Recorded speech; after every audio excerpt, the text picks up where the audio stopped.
So let's go over a tutor marked assignment from the coastal and offshore Yachtmaster theory. As you guys know, I'm doing the course online.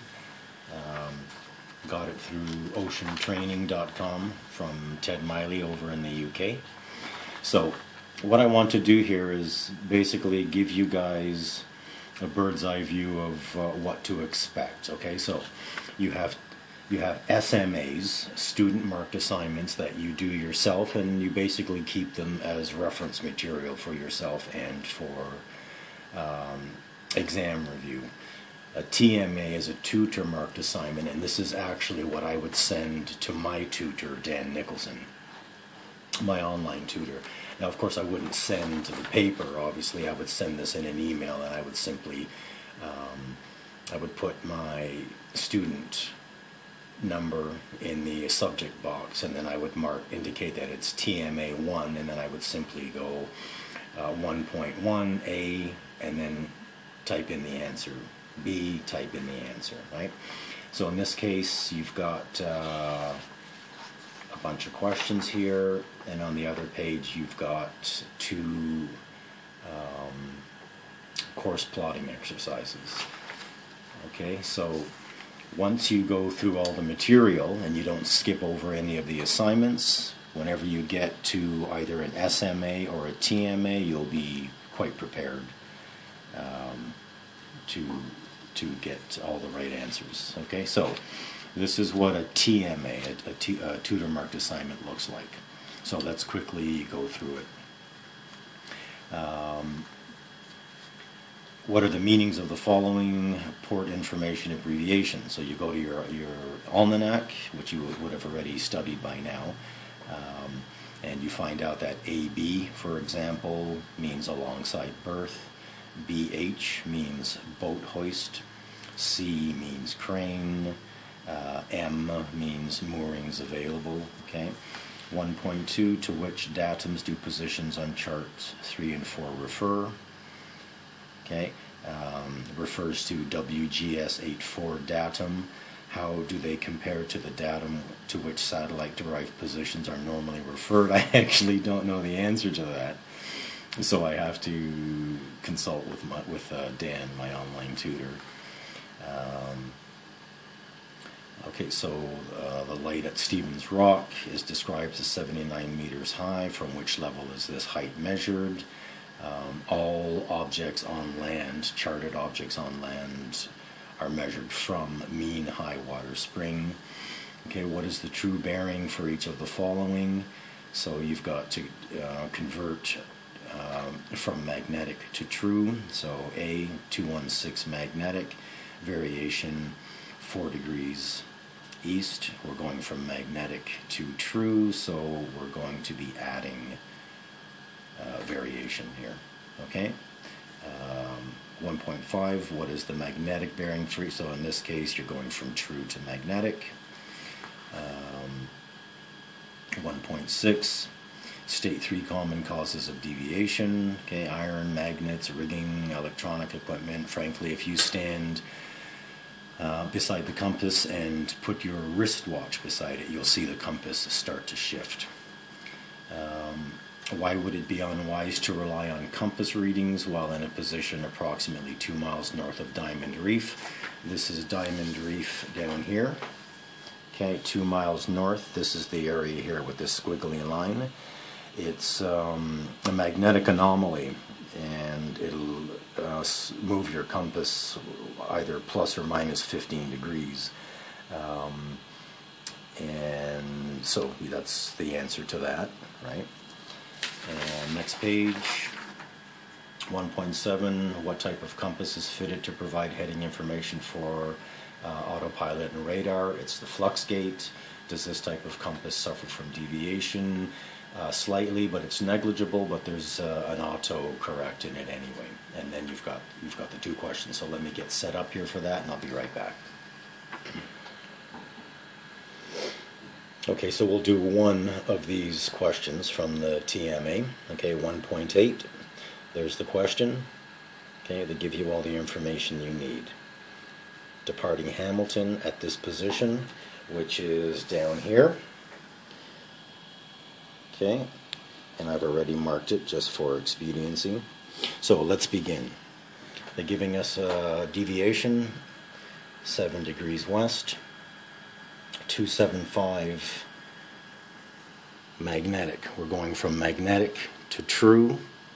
Okay, there's no deviation here, so we're just simply going to subtract the 7 degrees west variation to get 268 degrees true. Okay, however, there's a 10-degree leeway. Okay, so we're going to factor in the leeway by adding it to 268 to get 278 degrees true. Okay, this is our heading. This is going to be our ground track. Alright, so let's get our trusty parallels, and we line it up with 278. So there's 270, 278, and let's walk it down. Oops, I moved it. I wasn't holding it steady enough. Let's do it again. 278. Walk it down to our starting point. Draw our ground track. Okay, they've given our starting time as our departing time as 15:55. So let's mark that in, 15:55. Okay, and we are traveling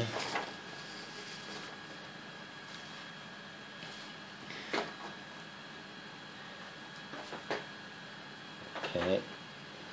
So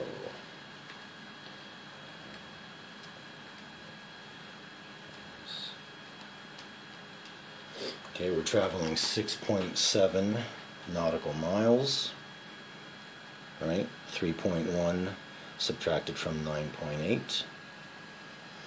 Okay, so we take our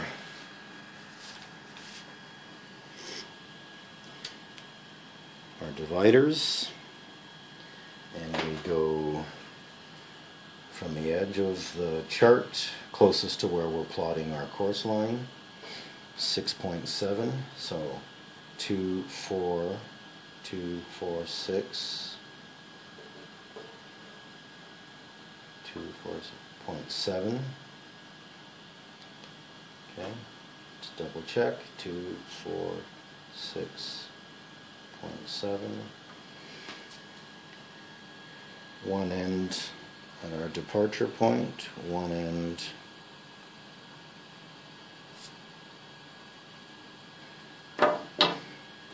at the 16:55 mark. Okay, and it was a course of 278 degrees true. Okay, so we've done that part. Now, at 16:55, we have to factor in set and drift. Okay, so the set is 353 degrees true at 2 knots. So, parallel rulers.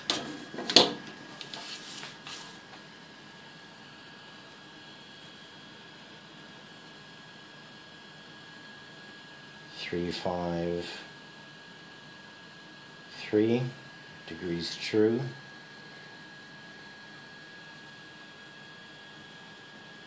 Walk it over slightly to our 16:55 point.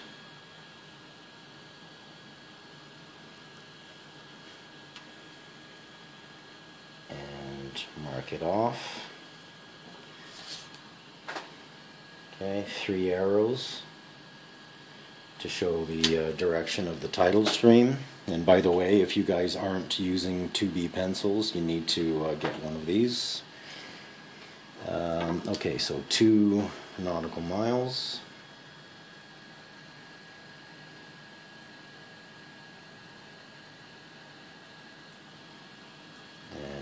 mark that off.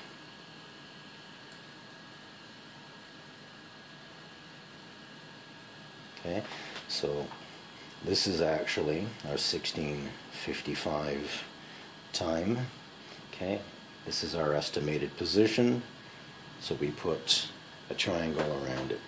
Okay, so we found our estimated position, and in this case actually we can also write in 353 degrees true for the tidal stream.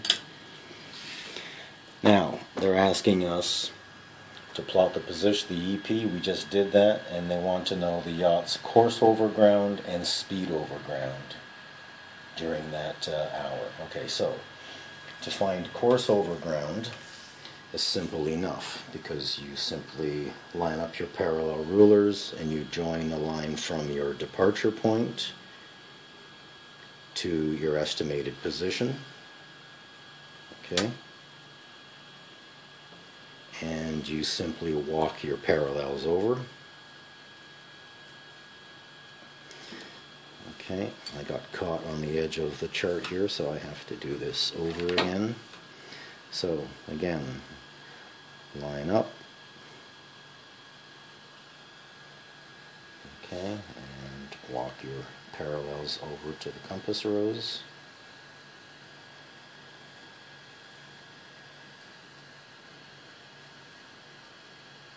And it reads, let me just mark that off.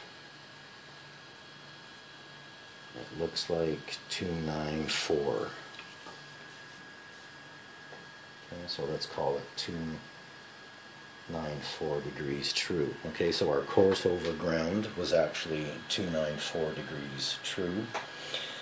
What was the speed over ground? Okay. Speed over ground.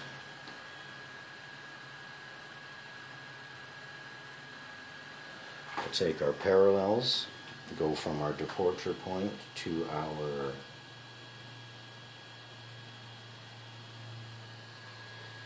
estimated position, measure it off from the side of the chart, and it looks like it is 247.5. So 7.5 nautical miles was our speed.